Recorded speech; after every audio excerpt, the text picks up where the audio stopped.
Identitas Thalita, korban yang tewas bersama Wakil Ketua DPRD Ngawi di Jalan Tol Sragen.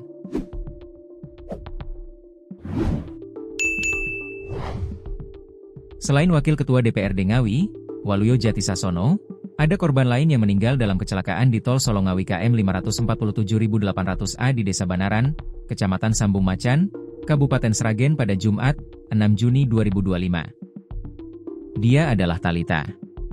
Diketahui, Waluyo Jatisasono berasal dari Kedunggalar, Ngawi. Sementara korban tewas lain seorang perempuan 19 tahun bernama Thalita Salsabila, asal Margomulyo, Ngawi. Dua korban lain mengalami luka-luka. Identitas mereka adalah seorang ibu-ibu berusia 53 tahun, Ummu Bainah, dan pria 19 tahun bernama Bintang Akmal Fajri.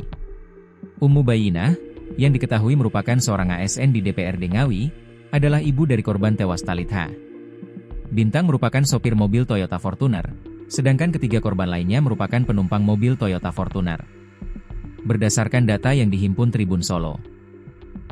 Di lapangan, korban Waluyo Jatisasono meninggal dunia setelah mengalami patah tulang leher, patah tulang dada kanan dan kiri, luka pada daun telinga belakang, dan pergelangan tangan kiri patah. Sedangkan korban Thalita mengalami dahi robek menjadi dua bagian, patah terbuka pada dahi, mata lebam, perdarahan telinga dan hidung, benjol pada kepala belakang, dan pergelangan tangan kanan patah terbuka.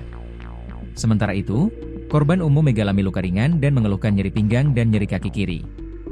Sopir mobil Toyota Fortuner, yakni Bintang dalam kondisi selamat, dan hanya mengalami luka robek pada pelipis kanan.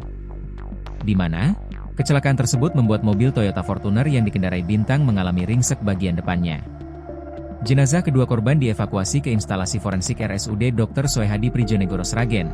Sedangkan korban luka ringan dirawat di IGD RSUD Dr. Soehadi Prijonegoro Sragen.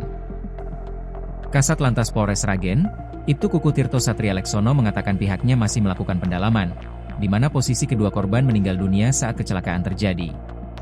Kami belum mendapatkan informasi utuhnya terkait posisi duduk, namun dipastikan korban meninggal dunia adalah penumpang, ungkapnya kepada tribunsolo.com, Jumat, 6 Juni 2025.